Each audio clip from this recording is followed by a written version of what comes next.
Taylor Swift apparently sold 1.2 or 1.5 million copies of her re-recorded album that she was in the Scooter Braun fight about. I don't know the name of it because I didn't. 1989. 1989 is the name of the album. It's her biggest album, I think, previously, and now again. 1.5 on a re-release. That's fucking dope. 1.5 on a release is crazy. Talk that shit, Tay Tay. 1.5 on a re-release. Taylor Swift is her. You see what you see what, what Pat Mahomes and Travis Kelce look like when she don't go to the game. You see, she did 1.5 now that she got with Travis Kelce. You know what I'm saying? Put some spec on his name. That's what that was. That NFL look helped her out. Know what I mean? That's right. Yeah, we taking that back. Now we taking that. Nah, fuck that. All the way. Fuck that. That's Fuck Tay Tay, that. nigga. I don't care. We taking that back. You seen them try to do it the other way around. No, you seen what the movie theaters did? Travis Kelce stimulus package. That's what it was. You're right. That's what it was. So what is this about the record labels trying to put a stop to the re-recorded? They started re-release? putting in they clauses. They said, no re-record clause for 30 years, some in perpetuity. You can never re-record this shit in the contracts. Before it was 5 to 7 years or 2 years after the deal ends, whichever was greater.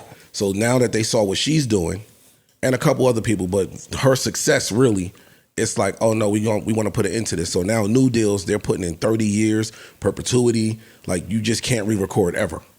I'm with Meek Mill now, yo. I'm with Meek.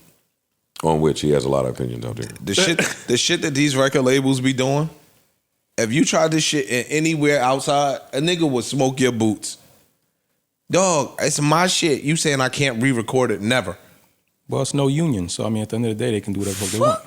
And also, every time it's a cat and mouse game. Every time you get an around artist or it. something finds a way around it, they come in and say, "Nope, we're going to change the rules again, so that no longer applies, or we have to eat off of that." Now this only applies obviously to people who are signing new contracts. Yeah, this is new. So for the rest of the world, you're all right.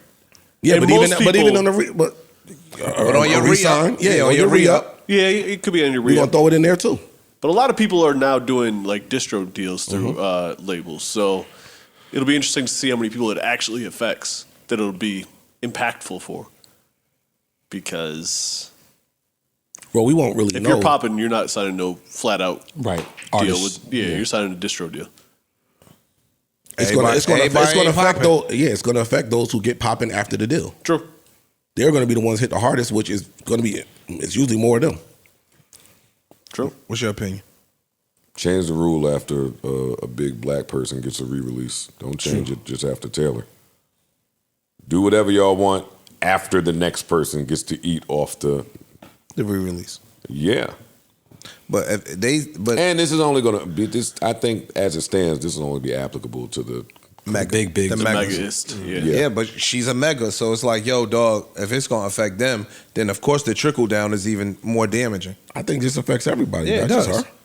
It does. This is applicable all the way across the board because, hey, let's say somebody's in a bad deal now. They put an album out, and the label do whatever they used to do, buy streams or put you wherever you need to be and pump your sales through the roof. You still weren't necessarily a star yet, but let's say you achieve stardom down the line. Now you're in this bad deal and you try to pull the Taylor move and say, yo, let me re-record these records so that now with my newfound stardom, I can eat off these properly. They exit that out. Can I ask, how does this even work though? Because I know about the rule, but you're re-recording the project. So that means, are you reproducing the records? Like from scratch? Yeah, like is this you're doing so? Like I can't new imagine that a lot of people would engineers, even have the funds or the funding to do that on their own anyway. So a lot of people are just not going to be able to keep up with that level of. Remember we talked to Tank? Shit, period. And Tank was like, yo, I could go in the studio and re-record the shit, but that's a voice I had 20 years ago. Yeah. Right. You know what I'm saying? So, but Taylor Swift is not as seasoned as Tank. So she can go in there and make that happen in a heartbeat.